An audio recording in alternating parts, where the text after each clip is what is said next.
Hello दोस्तों, प्रणाम। राधे राधे। कैसे हैं? आशा करते हो आप लोग अच्छे होंगे। दोस्तों, एक विवाह गीत है, बहुत सुंदर है। आप लोग फुल वॉच करके देखेंगे तो आपको पूरा वीडियो समझ में आएगा। राजकुमारी अवधि गीत में दोस्तों आप लोगों का स्वागत है, मेरे भाई बहन जो है।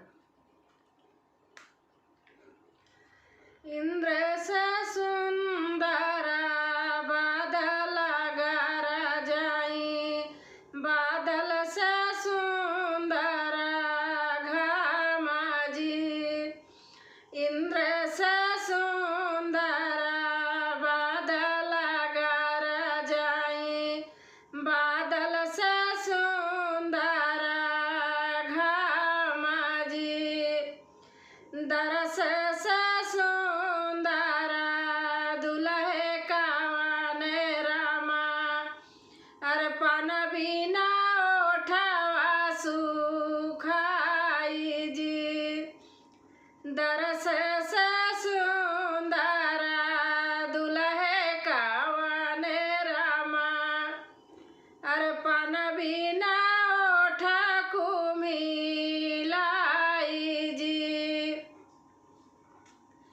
के तोहरा बिसराई थैली सराउती, अरे के तोहरा हाथ कारू माला जी।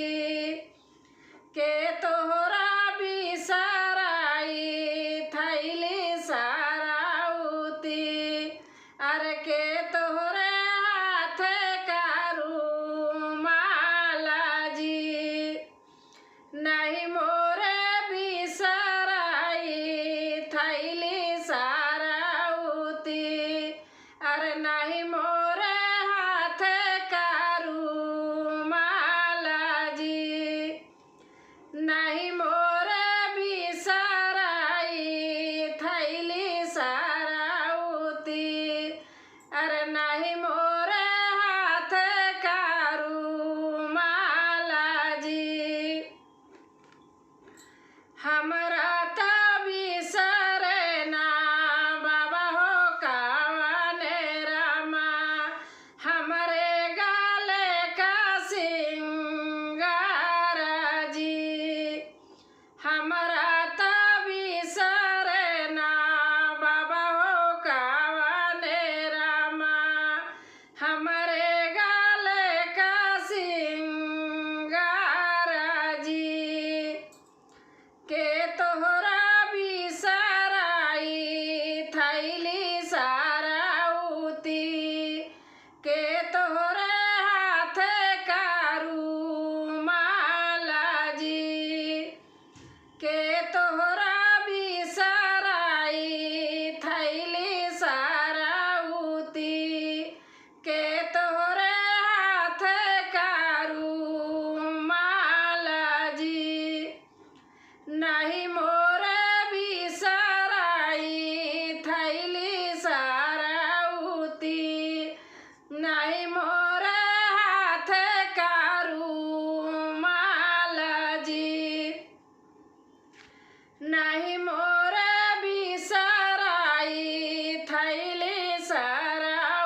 भी